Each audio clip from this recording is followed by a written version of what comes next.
अनाथ जैसे बच्चा होता है वैसे हमारी कॉन्स्टिट्यूंसी अनाथ हो गई है। जो हमारे लोग इलेक्शन लड़ना चाहते हैं वो फील्ड में नहीं है, सब अपनी टिकट के चक्कर में हैं। और मुझे लगता है जैसे बीजेपी में कम से कम 15 ऐसे लोग होंगे जिनको लगता है सिर्फ हमें टिकट हमें ही मिलनी है, और वो सिर्फ टिकट के चक्कर में है, लोगों के बीच में कोई नहीं है। अगर लोगों के बीच में आप नहीं जाओगे तो टिकट का क्या करोगे। और जो रोड की हालत है, मुझे लगता है कि इस बरसात में जहाँ पर गाड़ियाँ चलना मुश्किल हो जाएंगी, ख़ासकर छोटी गाड़ियाँ जहाँ पर चलना मुश्किल हो जाएंगी, लेकिन कोई किसी को परवाह नहीं है, कोई सुनने वाला नहीं है, जितना मर्जी चलाते जाओ।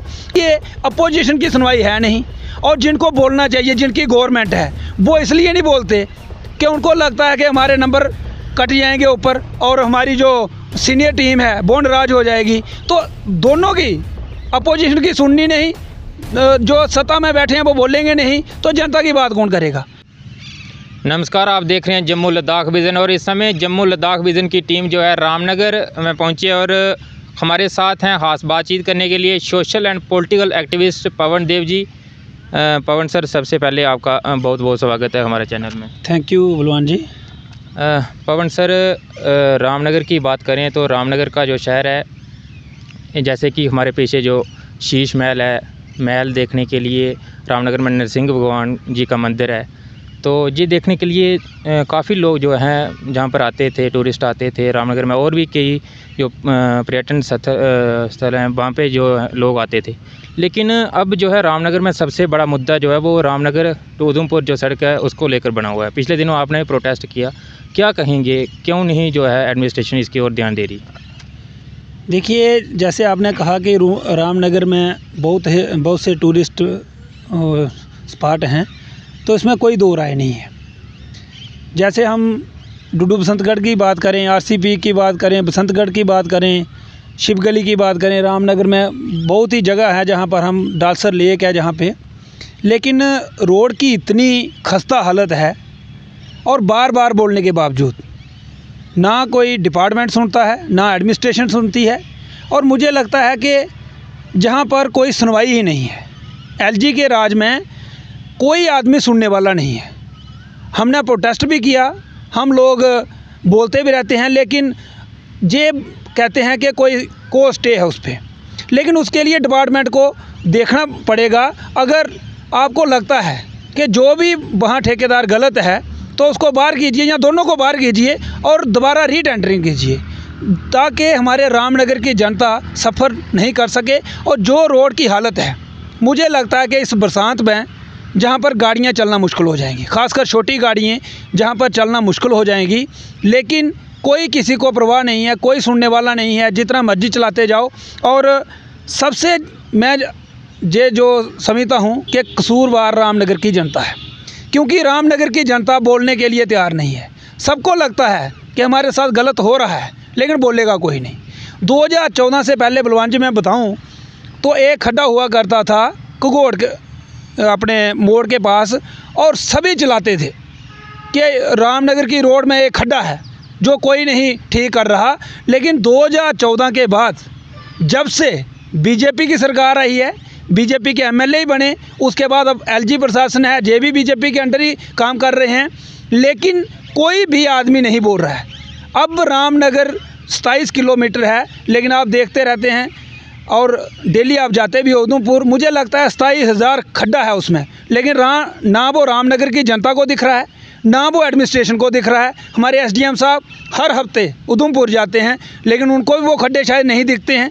हमने जब इनसे मुलाकात की तो हमने इनको बताया था कि इन खड्डों को कम से कम खड्डों को तो भरवाओ, अगर रोड का काम थोड़ा डिले भी होता है तो कम से कम खड्डों को भरवाओ। और इन्होंने कमिटमेंट की थी कि मैं 2-4 दिन के अंदर वो काम शुरू करूँगा, लेकिन आज तक वो खड्डों का काम भी शुरू नहीं हुआ है। इसी तरह हमारा बसंतगढ़ का रोड है, उसकी भी बड़ी खस्ता हालत है। हमारा गोल्डी रोड है जो PMGSY के अंडर है, और 2014 में शुरू हुआ और अब 2023 है, तो लगभग हमें 7 साल हो गए हैं, लेकिन वो रोड कंप्लीट नहीं हुआ है। और पिछली बार इन्होंने पिछले 6 महीने पहले हमारे साथ कमिटमेंट की थी PMGSY डिपार्टमेंट ने कि हम ब्लैक टॉप करेंगे, उसको कम से कम 5-6 किलोमीटर ब्लैक टॉप कर देंगे, मार्च महीने तक, लेकिन मार्च छोड़िए अभी 3 महीने गुजर गए हैं, लेकिन अभी तक भी कोई भी वहाँ पर ब्लैक टॉपिंग का कोई काम शुरू नहीं हुआ है। ऐसे ही हमारा जो कड़वालत का रोड है उसकी बड़ी खस्ता हालत है। मतलब आप कुल मिला के देखिए तो रोडों की बड़ी खस्ता हालत है, लेकिन कोई नहीं बोल रहा है। अभी जो भी बोलता है तो वो देशद्रोही हो जाता है, और जो भी बात करेगा, क्योंकि बीजेपी के ख़िलाफ़ बोलना समझो देशद्रोह है, और जो भी बात करेगा उसको देशद्रोही कर दिया जाता है। जहां हमारा केबी बनना था, कब से हम सुन रहे हैं रोज़ केबी बन गया, लेकिन 3 साल से सुन रहा हूं केबी बन गया, लेकिन अभी तक उसका कोई भी फंक्शन केबी नहीं हुआ है, और कब तक होगा ये भी पता नहीं है। और सबसे हैरानी की बात यह है, कभी कभी ऐसा होता है कि किसी लीडर को वोट नहीं दिए होते हैं तो वो उस एरिया को निगलेक्ट करता है, लेकिन रामनगर के लोगों ने 70,000 वोट दिया जितेंद्र सिंह जी को, और उसके बावजूद हम इतने इग्नोर हुए जा रहे हैं।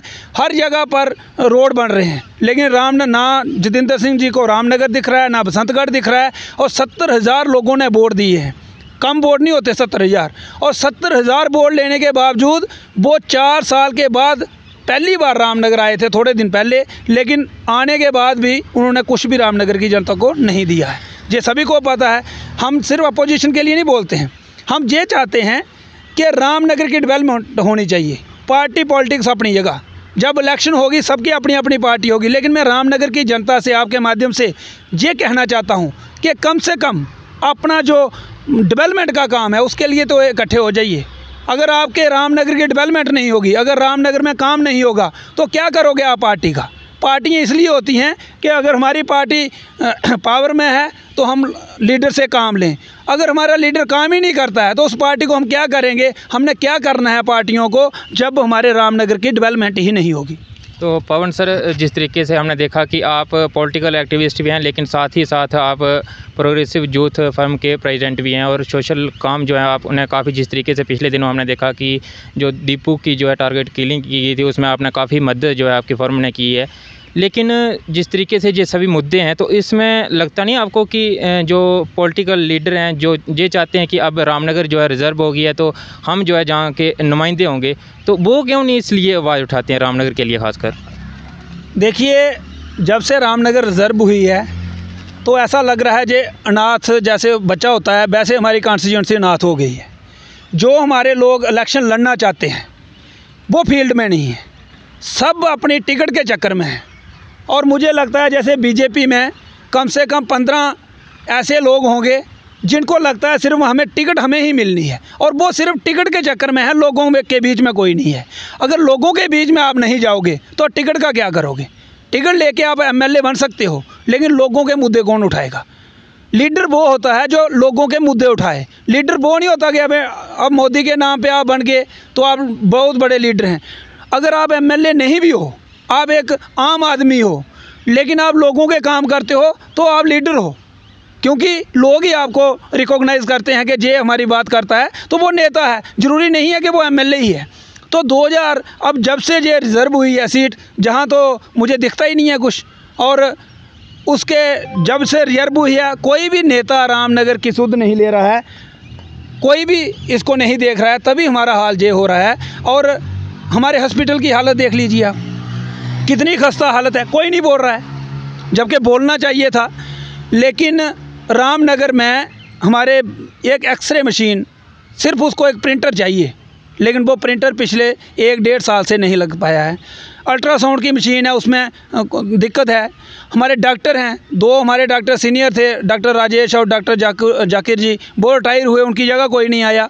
और ऐसे ऊपर वाले के ऐसे ही चल रहा है। सिर्फ बंदा आया, एक ही डॉक्टर ने पोजीशन जो जहाँ पर अच्छा काम कर रहे हैं, और लोग अगर वो भी कहीं ट्रांसफ़र हो गए तो मुझे लगता है कि इस हॉस्पिटल को ताला लगाना पड़ेगा, क्योंकि बाकी लोग, अगर हमें अच्छा डॉक्टर नहीं मिलेगा तो लोग कहाँ जाएंगे?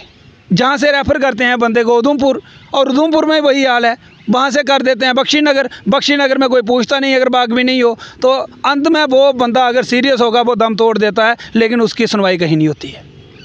तो जिस तरीके से आपने हॉस्पिटल की बात की, तो हॉस्पिटल में ना ही डॉक्टर हैं और ना ही जो है जिस तरीके से आपने पहले ही कहा कि एक्सरे मशीन है उसका प्रिंटर नहीं है, और अल्ट्रासाउंड मशीन है उसका वो भी जो है बहुत पुरानी मशीन है, उसमें भी अल्ट्रासाउंड नहीं किया जाता। तो आपने भी पिछले दिनों प्रोटेस्ट किया, तो आपको नहीं लगता कि पॉलिटिकल पार्टी जो है इसमें आगे आनी चाहिए कोई? देखिए, पॉलिटिकल पार्टी जो अपोजिशन है उनकी तो कोई सुनवाई नहीं है, क्योंकि अगर वो बोलेंगे तो ये लोग उनके ख़िलाफ़ ही बोलना शुरू हो जाएंगे। जैसे मैंने केबी जहाँ पर सारी लिस्ट आई तो केबी का वहाँ पर रामनगर का नाम नहीं था, तो मैंने एक प्रेस कॉन्फ्रेंस की कि केबी कहाँ गया रामनगर का। तो दूसरे ही दिन बीजेपी के एक दो वर्कर आ गए और उन्होंने प्रेस कॉन्फ्रेंस की कि केबी तो रामनगर में बन गया है, लेकिन ये लोगों को गुमराह कर रहे हैं अपोजिशन वाले। लेकिन वो 2 साल हो गए, वो केबी गया कहाँ पे? मैं आज आपके माध्यम से उनको ही पूछना चाहता हूं जिन्होंने वो प्रेस कॉन्फ्रेंस की थी, जिन्होंने बोला था कि केबी रामनगर में खुल चुका है, लेकिन 2 साल से वो केबी गया कहाँ और बच्चे कहाँ पढ़ रहे हैं।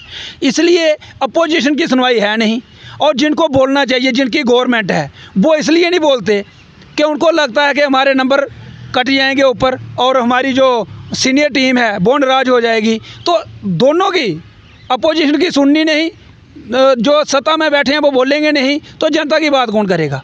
जो लोग बीजेपी में खासकर बैठे हैं इस वक्त, रामनगर से लेके दिल्ली तक उनकी सरकार है, तो कम से कम उनको बोलना चाहिए। अपोजिशन तो बोलेगी, लेकिन अपोजिशन की सुनवाई है कहाँ? पूरे हिंदुस्तान में देख लीजिए।